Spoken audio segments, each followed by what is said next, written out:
when I read Gift of Failure, it was like a conversation. We don't talk enough about failure and how to do that. How has failure really shaped who you are today? At this point in my life, I think the only thing I've gotten good at is failing. And I think failing properly is also a skill. We are trained as a society that the word failure is bad. And so at one point, we got this redefinition of a word that is so inherently human. You know, we have t-shirts, Rastegar t-shirts that say TTP, trust the process. Failure is not only not bad, failure is learning how to win.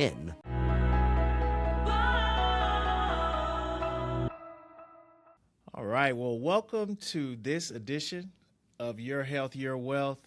It's January 2026, and I'm excited to talk with my guest today, someone I've known for a number of years. I mean, just a wealth of knowledge.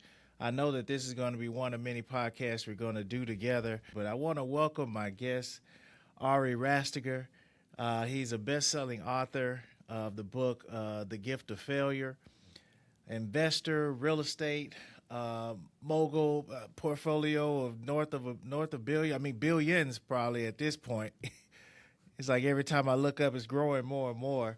He has a podcast, Behind the Rise, and a major contributor to a number of news outlets, including Fox News, Fox Business. So excited to dive into this podcast with Ari, and looking forward to our conversation. How you doing today? I'm doing great. Thank you, Dr. Patton. And I think the other side of that discussion, I appreciate the very kind words, but you've also been my doctor for many years, also. So you've taken good care of me too over the years as well. So I think we've had a good back and forth. So I like the relationships when both sides are giving and receiving.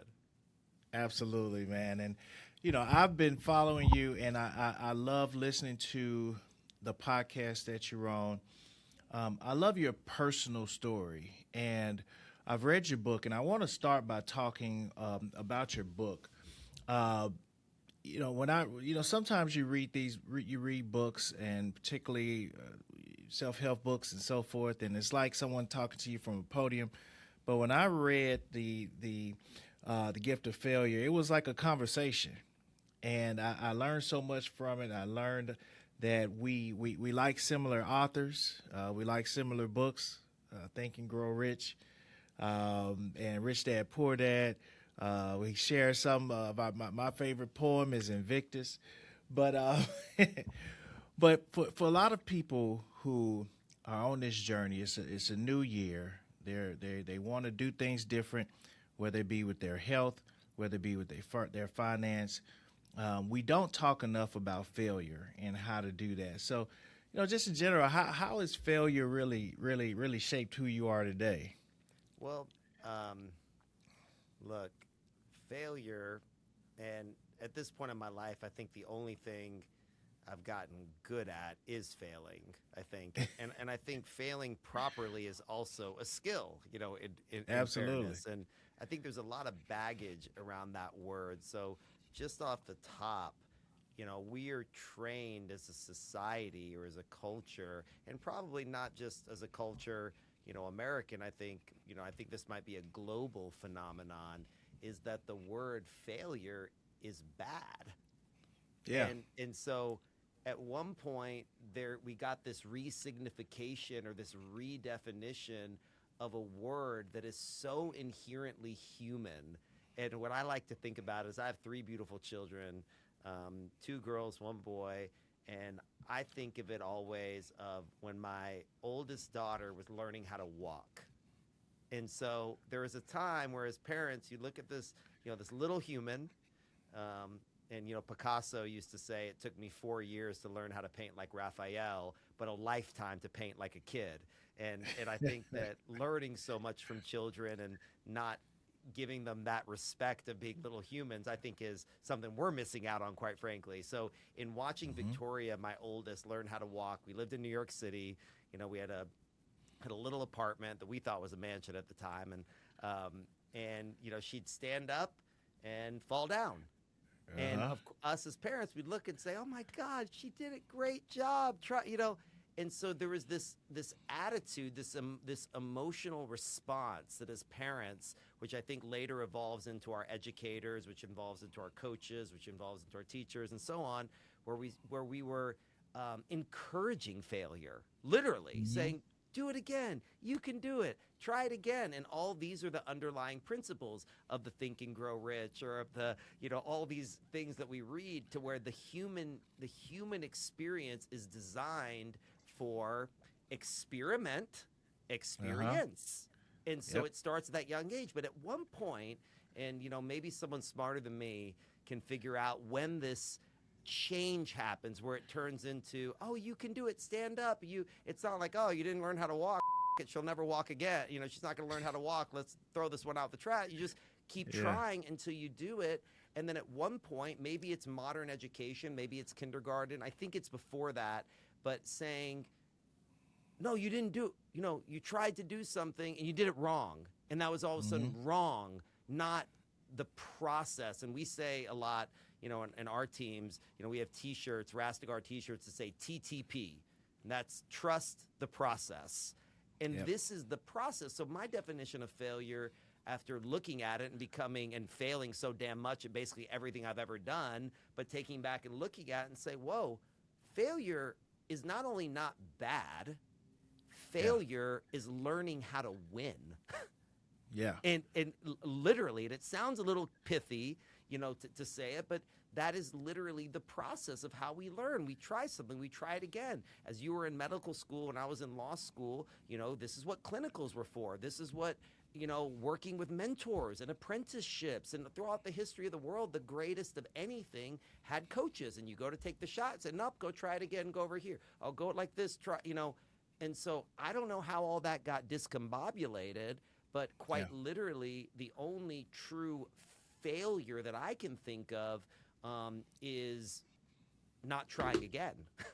Like, so Absolutely. so if you continue to try and you take a moment of introspection to look back for a second, and I keep thinking about my young daughter, because the innocence that goes into it, the way you try again and you kind of almost effortlessly, joyfully. I'm not saying I enjoy failing by any stretch of the imagination yet. But Mm-hmm. there's certain something now where if something goes wrong, and you look at the greatest of anything in the world, like baseball's an easy analogy, because you strike out 7 out of 10 times, you're not just good, you're in the Hall of Fame.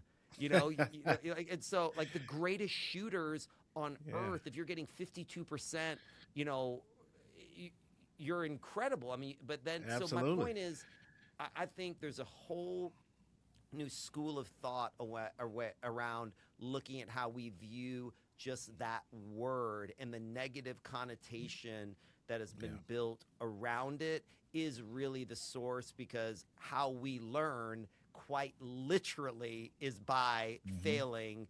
But as John Maxwell, who I know you like as well, said, as long as we continue to fail forward. Yeah. And I have a little bit of a different look at this point, because like in basketball, they call it a step back jumper for a reason. Like, meaning, so you don't always fail forward. Sometimes you fail back and you get that little That's right. bounce back and you go back and hit them, because everyone loves a comeback. That's right. And that's why I wanted to start here, because and I see it in my kids as well, is that we don't embrace this enough. And the one thing I love in talking with you and your energy and your story is that, talking to you now, I mean, literally, this guy has $1 billion portfolio. We're going to talk about some of the exciting things that's going on in Dallas on McKinney Street and all of that. But he also started out flipping burgers.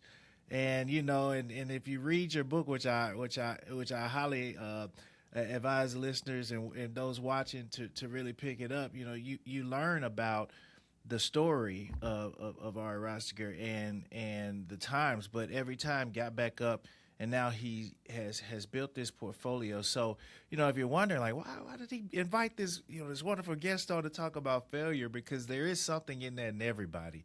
And kids nowadays, unfortunately, I don't think they know how to fail. And even in my view, I the first time I applied to medical school at Xavier, they had a wall that they put up. You know, you put your picture up when you got into medical school. So you walk by every day, and the first person goes up, the second day, and it's right in the science building. So you had to go by it, and every day I had to walk by and see that wall, and my picture wasn't up there. Oh, And I ended up, going to graduate school, got a Master of Science. But that 2 years getting that Master of Science was actually two of the greatest years of my life, and it prepared me for medical school. And I don't think if I would have made it through medical school had I gone right out of undergrad, because I had to mentally prepare. So, but I could have taken that and just said, "Screw it, I'm done. I'm not going to apply again." But how do we use these failures to move forward? well, I'll tell you, I have a similar, in a similar way, I had a very bad speech impediment growing up, and I had to go to 7 years of speech therapy to learn how to talk. So I was a very awkward kid. I was a wrestler. So my wrestling coach, who's one of my dear friends, I actually talked with him this morning. I talk about him in the book a little bit too. He's my guy.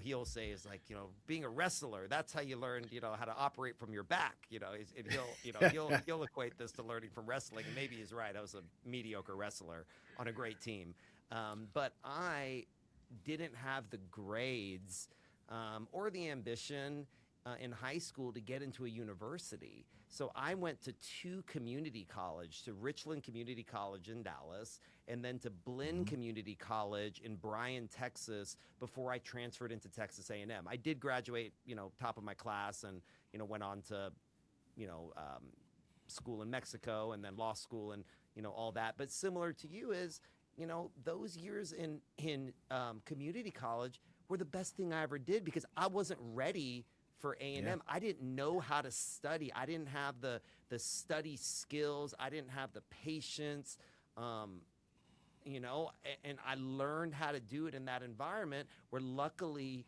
the grades didn't transfer to A&M. So I graduated, again with high honors. But I had mostly by the time I got through Blinn, I was making some A's, but I had a C in there, had some B's in there, and luckily just the transfer credits came, and I got the chance by the time I got to A&M and kind of knew what I was doing to get the A's, to get the GPA that got me into the study abroad in Mexico, then ultimately got me into law school. So just like you, I'm very grateful, for that time. I'm not saying it didn't suck at the moment. I didn't have any wisdom at the time. I was beating myself up. I was saying, I'm dumb. I can't do this. I was working at Double Dave's Pizza, trying to just, making $2.86 an hour, just trying to get through community college, thinking, how am I going to do it? But then looking back, you see that, and look, I'm not Mother Teresa, but, I'm a man of God. My work is my worship. I fall short of that every single day in every single regard. But I can look back and say, wow, like there was a golden thread, like there was something that connected this together that I needed to fail, so to speak. I needed to get the thing that allowed the rest of this to be possible. And I think all of us, because I'm just an average dude, man, like there ain't nothing special about me in like, I'm lucky I got all my senses. I'm in this country. I got 4 limbs. And so, but if you keep showing up, you keep doing it and you keep trying and you take that curious mind, I have to believe that it can be done. Yeah, man, I tell you, that's awesome. And you say you're the average dude, but not the average guy is building one of the tallest buildings in Dallas right now. So, You want to know? I'll tell you a funny story about that for your folks. So, back to failure. I'll give it to you again. 20 years ago, when I was at A&M, my chief of staff, Major Miller, who you've talked to on communications here or there, is my chief of staff. So my best friends in 7th grade. And one of our other dear friends, TJ Frank, who's one of the biggest brokers, real estate brokers in Dallas now. He went to SMU, Major went to UT, I went to A&M, and we got back together in Dallas, where we had gone to middle school and high school together. And there was a nightclub on the street called McKinney Avenue, which is like the Park Avenue of Dallas, is how I describe it. And there wasn't as much Dallas back then as there are now. Now there's a gazillion restaurants and clubs and lounges, and I'm not cool enough to get into any of those places. But at this point, like I was lucky to get a kamikaze shot or something, trying to get into this bar. So there was this club called Glass. All right. So we went and stood in line, the three of us, tons of people outside, and while we're waiting in line, all of a sudden, it starts to rain profusely. I'm talking about like not a drizzle, okay? Uh-huh. And by the time I got to the front, my shoes were so covered in mud, these white Air Force Ones that I still have, by the way. And I have a pair of Rastegar Air Force Ones that I put the logo on the side and stuff that I look to remember this moment. We got to the front, and the bouncer says to my buddies, like, no, they can come. But he's like, but this guy, like that, there's no way, and didn't let me in. And I remember standing outside of this place, and I wish I had some deep, inspirational moment. I definitely didn't. I was just more pissed that I didn't get into the club, and I spent the last $20 I had in gas money to get there, and and whatever. And I'm looking through the window. I'm like, I definitely want to be with that crowd, not out here. But they didn't let me in. And 15 years later, I went back and bought the building. And then after about 8 years of talking to the city council, talking to the committees, the homeowner committees, the Oak Lawn Committee. I took hundreds and hundreds of personal meetings with condo owners, business owners, and just explaining what we believed would be the future of this corridor, what Dallas could really become, because this particular site had the zoning and entitlements, which has become our expertise, to only build about 20 feet of height. So think 2 stories. It's an old commercial building. It's been vacant for years. So to do what I thought was needed for the city would be a 400-foot super tall skyscraper for residential, because I thought all these businesses would move there and want to be in that area for all the reasons Dallas is booming. And I guess I got kind of lucky because Goldman Sachs decided to put their second largest office in the world across the street, literally. The Texas Stock Exchange is directly across the street, literally. And so through that process of trying to explain how this community should shape and how the laws should evolve to support this growing market, I've been able to get that done. And in this year, we're going to break ground on what will be the tallest building ever built in Uptown. And I'm taking those white Air Force Ones and I'm framing them in a glass box in the lobby because, that's what I'm talking about. You got to do it, man. I mean, those are the Air Force Ones.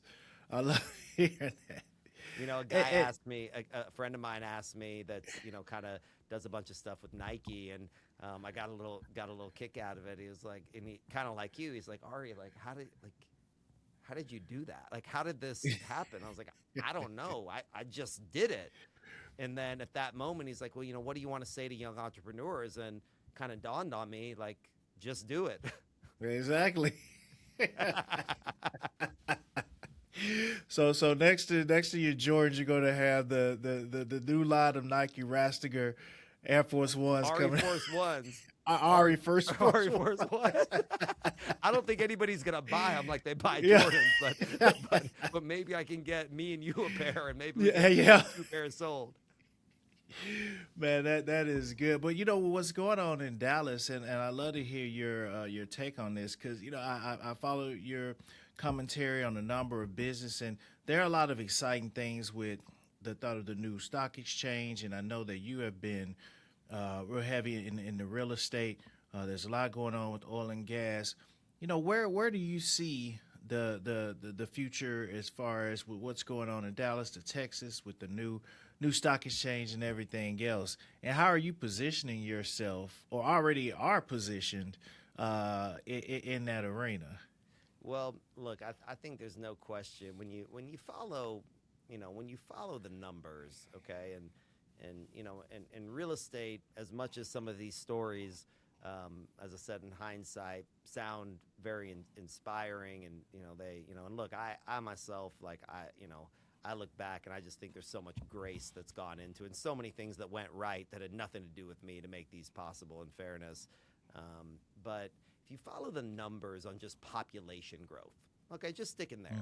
You take this golden triangle of Texas, the Dallas, Austin, Houston, San Antonio, this corridor, and it has some of the largest influx numbers in the entire United States. So people are coming here, okay? Mm-hmm. And the difference between, and Austin is an incredible city. You know, it's I was born in Austin, but I was raised in Dallas, went to law school in San Antonio, so I've kind of grew up on this, I-35 corridor. And those who know Texas know that basically cuts Texas in half. Starts on the Texas-Mexican border, goes through San Antonio, goes up through Austin, then Dallas, and on towards Oklahoma. But the numbers of people moving there are extraordinary. And the difference between a city like Austin and Dallas is Austin is a town on steroids, meaning it is a beautiful town, but it was a small hippie town that wasn't designed for the highway systems and the infrastructure to support that many people. So if you look at I-35, you look at the 635 loop, you look at Fort Worth, you look at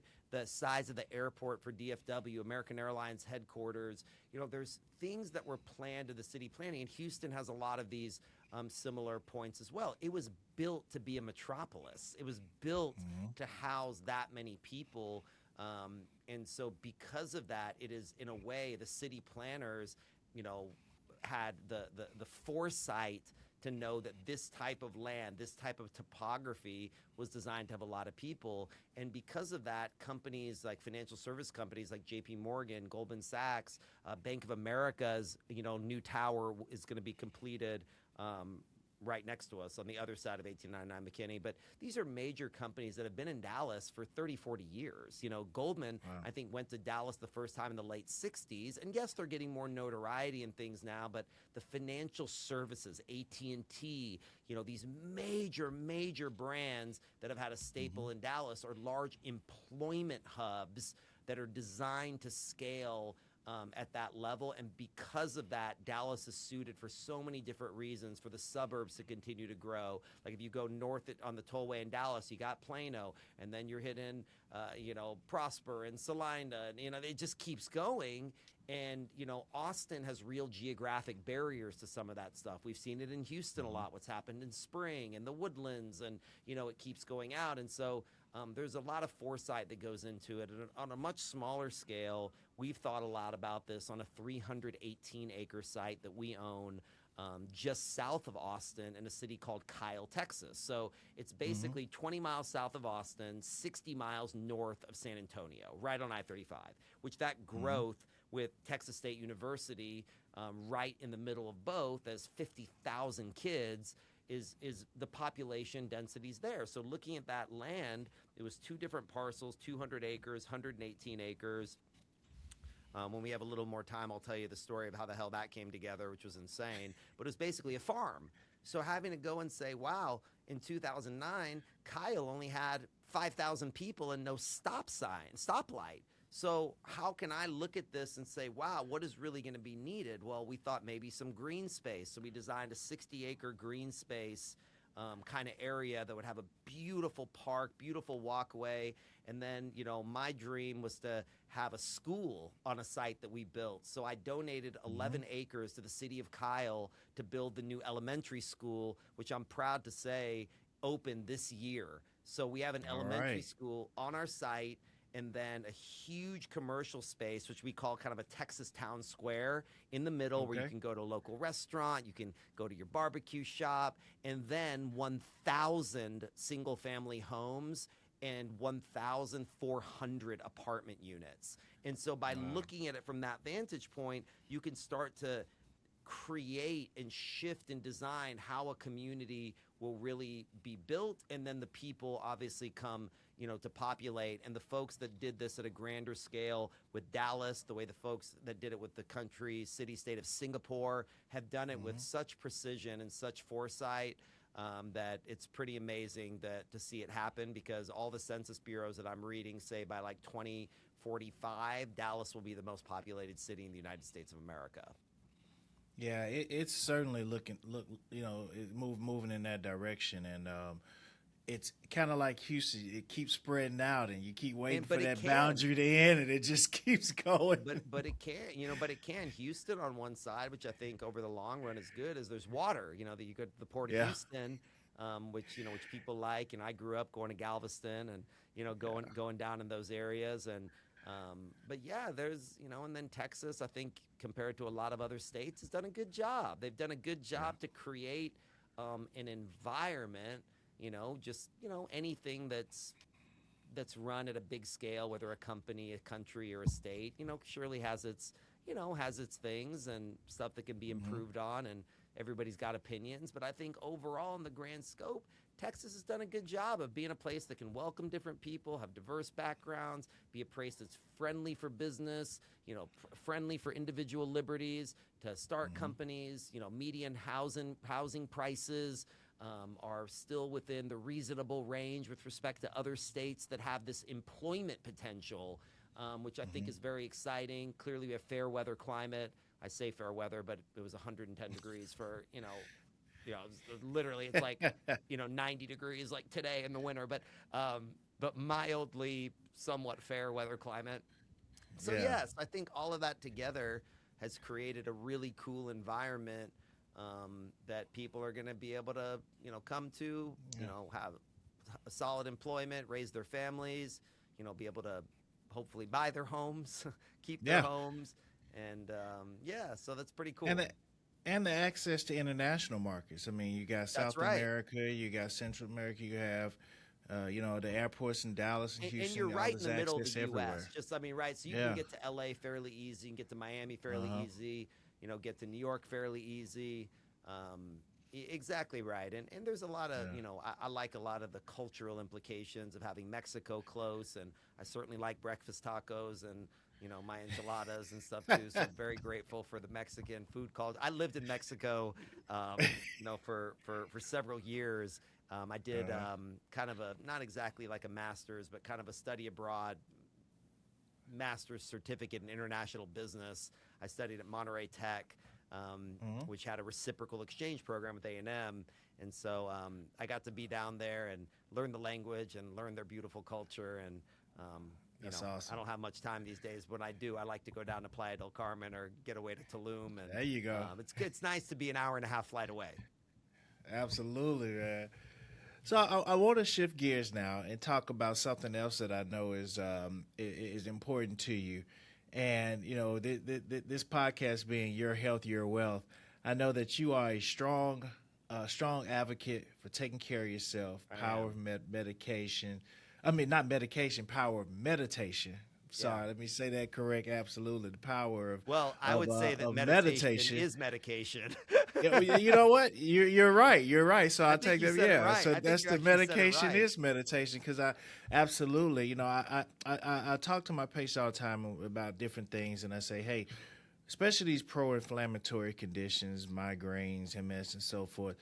I say the key is you got to decrease inflammation throughout your body, Yeah. and that stress. Everyone is stressed. So, every morning I come in, I shut the door, I do a calm app, mindfulness session, and try to incorporate that into my day. But you too speak a lot about I do. about your health and your wealth. So what does your health, your wealth mean to you?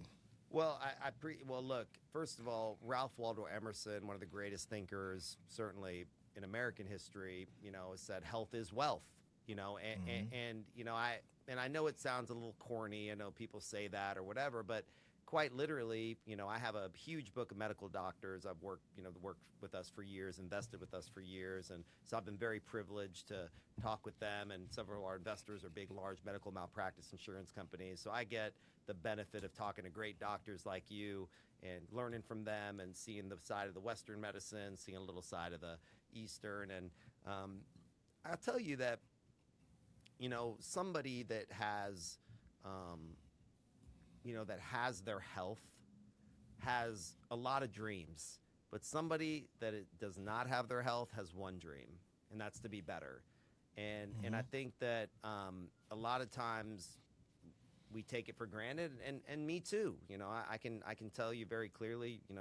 You've been my doctor, and in a lot of different things, and going through law school and going through being an entrepreneur, working hard stuff. I had plenty of doctors over the years tell me I had ADD, had told me I have anxiety. And maybe they were right, maybe they were wrong, but given me, say you should take this pill, you should take that, and I took them for a time and didn't take them. But quite frankly, I found for me in my journey that a lot of the problems I was experiencing that might have appeared to be emotional were in fact physiological. And so when I started really taking care of myself, and I hit the wall on a bunch of it, I was working crazy nights, not sleeping sometimes for days at a time, I didn't feel good. And so at one point when I started to cut out all the sugar, started to really get my blood work done, started to look at my hormones, started to look, and I shop at Costco, man. I mean, I can go to Costco and get a big thing of salmon, big thing of, this is not rocket science, certainly for me in my house. We meal prep militant. We boil some sweet potatoes, it costs about $2. I make some chicken breasts, and I get the mixed veggies, organic veggies from Costco. I can make 25 meals for like $18. I mean, so it's maybe not sexy, but once I started doing that and cutting out the sugar and started to move my body a little bit more, and even taking something at a pharmaceutical grade multivitamin, and started to, stuff that seem, that are just, this is an organic being and it needs certain inputs. And looking at those, and I, albeit an extremist by nature, I'm an all-in kind of guy, as you know. I take about 200 supplements a day that are designed for me by my age management doctor, Dr. Jacob Rosenstein in Arlington. That he tests my blood, did food sensitivity tests, and this is one of the things that I feel very blessed that whatever mild success I've had in my life, this is a luxury, I know, in that regard. But the multivitamin that from Life Extensions is $9 on Amazon. They're a great company. I don't, have anything with them, but great reviews. It's a clean. You can get a good multivitamin for $9. Get a vitamin D supplement. You look at Alzheimer's. Vitamin D could eliminate or lower your chances of Alzheimer's by 47% just by taking a vitamin D supplement. So if I'm a professional investor, like, how could I not take care of the only investment that matters, which is me? Because if I don't have me, like, what am I to contribute? Like, if I don't feel good, I can't show up for my kids. I can't show up for my hundreds of clients. I can't show up with mental clarity to do, deals to help build these communities. And so I switched it the other way and said, Ari, what are you investing in? Like, what are you putting into this? What are the inputs that you're putting in? And when I flipped the switch on that, I can tell you at 43 years old, Doc, okay, I promise you, I feel better than I have ever felt in my life. I would trade how I felt right now for any other year of my life, 25, 28, 29, for how I feel right now by changing that stuff. And I'm a huge proponent of meditation. I meditate at least 1 hour every single day, no matter what. And I have to get up a little earlier, do 30 minutes in the afternoon, and I have tested my blood. And like I said, I know some of this is a luxury, but it's much cooler for me to spend money on some vitamins and my age management doctor than it is to buy a Ferrari. So for me, this is but the basics of getting, talking to someone like yourself and taking a great multivitamin, a great probiotic, cleaning up what you eat and eat some, whatever. I don't know if people are vegan, this, that, or the other, to each their own. But I can say with my studying of this work is don't eat sugar. Like, meaning just if you can just sugar, and sugar is bread, and not to be, but sugar, they put it in all sorts of stuff. So I'm a proponent of just eat food. If it has a label on it, don't eat it. And if you can start with that, and you can move your body a little bit, even if it's a brisk walk. And I'm big into postural management and stretching, and there's stuff that I like to do. We can always be better, but there's some basic parameters around that. If you can just eliminate sugar, drink some more water, eat some more whole foods, whatever your propensity is, I think you're going to feel so much better, and then you can give more, you can move more, you can act more, you can work more. And I can directly correlate the time when I took this as seriously as I take my balance sheet. Business as an entrepreneur is an extension of you. The better I felt and the healthier I got, the bigger the business got. And it's just clear as day. I can track my cholesterol dropping with the portfolio rising, and then treating meditation like medication in the sense where, people say, oh, you have this, you have that. You and I have talked about this stuff before. And, maybe something's not right up there and maybe there isn't. But the more that I've meditated and the more that I've taken care of my health and cared for my health, the better I felt. And the proof's in the pudding. Yeah.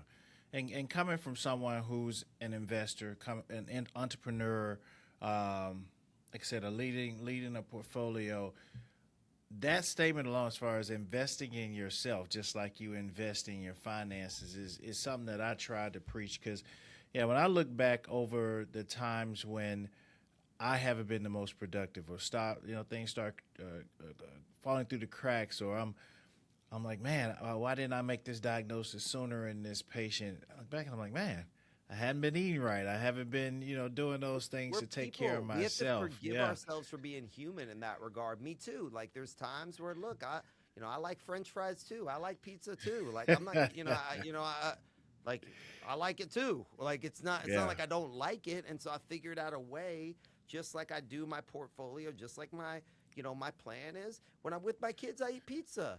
If it's Friday night, I'm not a big drinker, and I'm not a big, look, like I said, I've had plenty of nights where I've been out late and this, that, and the other, but, there's not much for me in that world anymore. But Friday night or something, I want pizza too. I get it. I want some hot wings. I want some, I like it too. So, but finding a way to say, okay, well, moderation. I'm eating my pizza on Friday, but Monday through Thursday, I'm eating chicken and veggies, and I'm moving my body, and this is work, and I've separated nutrition the way I treat my work. I get to work at 9 to 5. This is what I eat, and I've been able to create just for myself a personal system of just meal prepping some stuff. It seems pretty boring, I know, but the boring is good. That it pay are so exponential and so asymmetric, to use an investment word, that to not do it for the price. So for $50 of Costco to feel that good, to potentially create that much wealth, or to be able to give that much,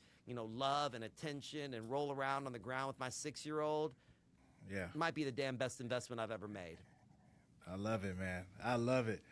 Man, thank you so much, Ari Rastegar, for being here with me today. I tell you, if you like this episode, share it with your friends, subscribe, and the next time we do this, I'm going to come to Austin. I want to check out your studio first, so to get things about it. So I look forward to doing this again, because, man, there's so much where we didn't get a chance to unpack, so much I wanted to get to, but that just leaves the viewers with something else they got to look forward to. I look forward to it, man. Call me anytime. I'd love to spend time with you, and let's definitely keep moving it forward, because I think it's very powerful when, from your position, certainly as a medical doctor, sharing these things.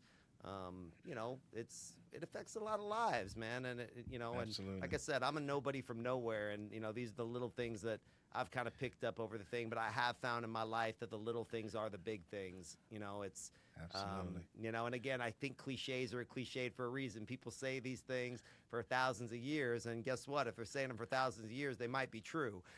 So I think sticking to those basics, sticking to those fundamentals, because fundamentals how you win championships. Absolutely. So go get his book, The Gift of Failure. And all right, thank you so much for taking time out of your busy schedule. I know you're a busy man, but I appreciate you spending some time with me. Anything for you, man. Thanks again for everything. And I appreciate your wisdom and your guidance for me personally, as well, over the years. So I thank you very much. I really appreciate it. Yeah, I hope you took some away from this. I know I did. I love talking to this guy and all of his stuff that he has out there. So and look forward to talking to him more. So if you enjoyed this episode, please tune in, and we'll see you next time for more further episodes of Your Health, Your Wealth.